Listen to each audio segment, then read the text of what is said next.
सपा सांसद वीरेंद्र सिंह से news one India ने खास बातचीत की है। इस दौरान उन्होंने क्या कुछ कहा है, सुनिए।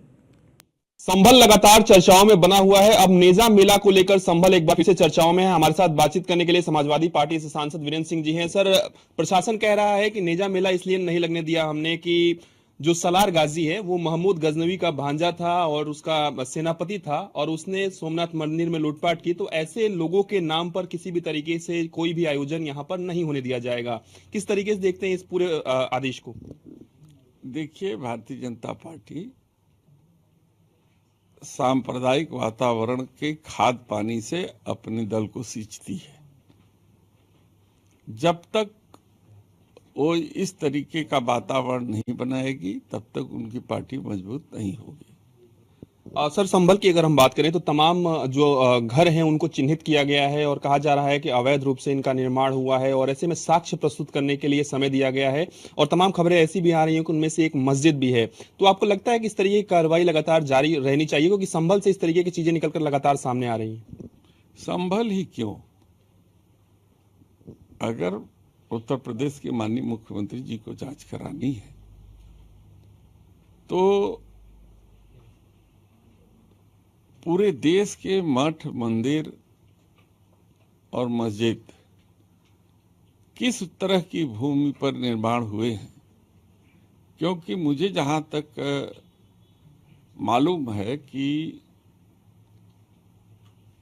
जब लैंड सेटलमेंट बिल लागू हुआ था आजादी के बाद, तो आधार वर्ष 1352 फसली से लेकर 56 और 59 फसली के आधार पर जो व्यक्ति जहां कब्जेदार है उसी को मालिक के खाने में जो है संक्रमणीय भूमिधर के नाम से अंकित किया गया।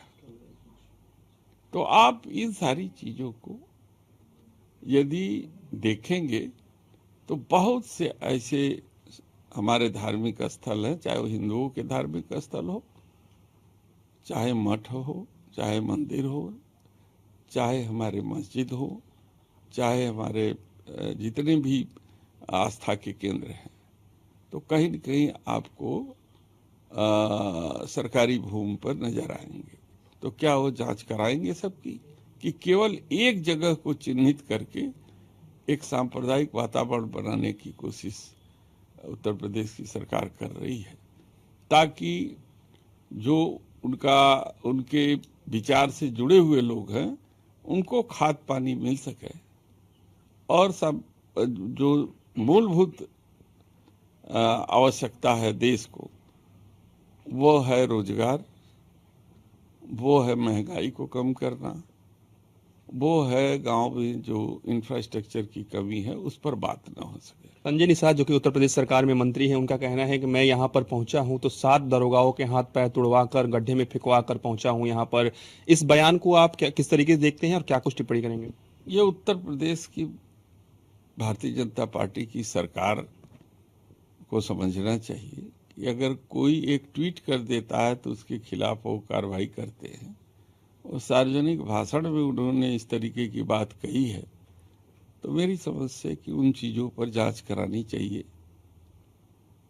कार्रवाई की मांग करते हैं? मैं जांच हो पहले कि नहीं, जो बात कह रहे हैं वो सही है तो उस पर कार्रवाई करनी चाहिए।